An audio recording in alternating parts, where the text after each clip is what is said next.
jadi di sini diketahui ada pertanyaan seputar menstruasi, kemudian diketahui adalah tanggal 25 November, Lucy mengalami hari pertama haid.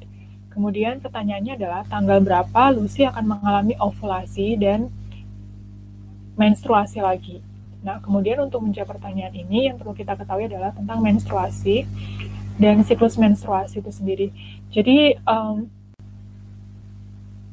adalah meluruhnya dinding endometrium karena tidak terjadi pembuahan gitu kan, dan itu terjadi setiap bulan, ditandai dengan keluarnya darah dari organ reproduksi wanita yaitu vagina.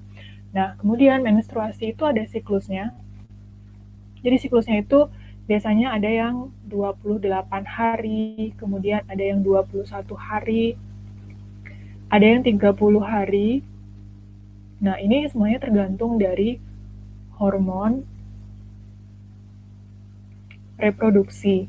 Nah, kemudian siklus menstruasi itu terdiri dari 3 fase, yaitu fase menstruasi itu sendiri, kemudian fase proliferasi, dan fase sekretori. Nah, kemudian fase menstruasi ini adalah fase saat terjadi peluruhan dinding rahim. Ini adalah awal dari siklus menstruasi itu sendiri.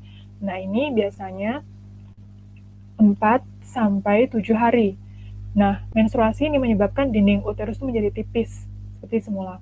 Nah, kalau masa proliferasi itu ini setelah 1 sampai 2 minggu.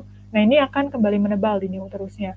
Nah, kemudian kalau fase sekretori itu adalah endometrium itu semakin menebal dan kaya akan pembuluh darah. Ini biasanya 2 minggu.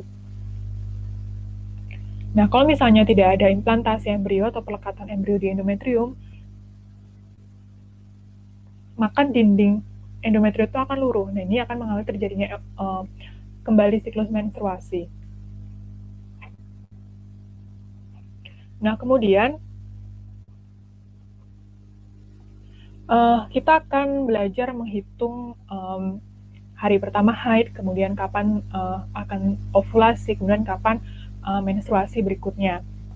Jadi, kita ketahui bahwa tanggal 25 November adalah hari pertama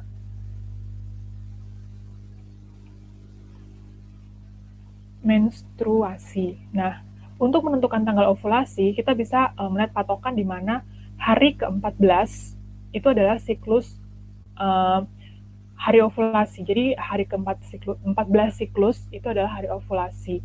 Jadi kalau misalnya kita hitung pada tanggal 14, hari ke-14, siklus itu jatuh pada tanggal 8 Desember. Nah, ini adalah ovulasi.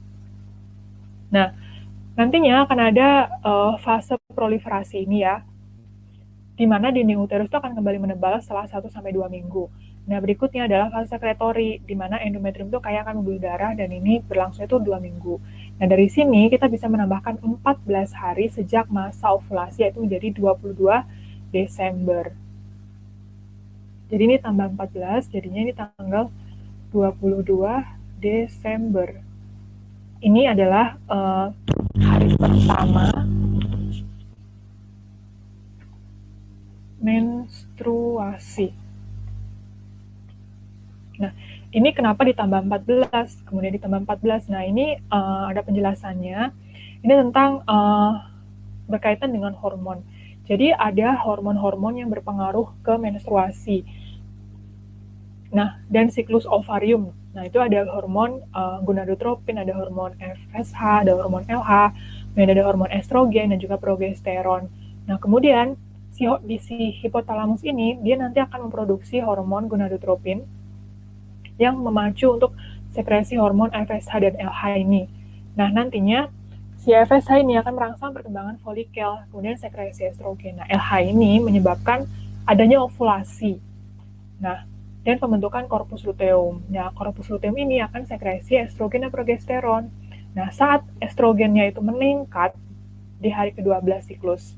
Nah, ini juga menyebabkan peristiwa ovulasi yang di hari ke-14. Jadi ya, di hari 14. Kemudian, ini yang menyebabkan kenapa 14 seperti itu. Nah, tadi yang kenapa 2 minggu, kemudian kenapa 1 sampai 2 minggu tadi udah dijelaskan di fase-fase menstruasi, fase proliferasi dan sekretori. Nah, jadi untuk jawaban soal ini, tanggal 25 November itu pertama menstruasi, kemudian tanggal 8 Desember nanti akan ovulasi, dan nanti hari berikutnya adalah tanggal 22 Desember.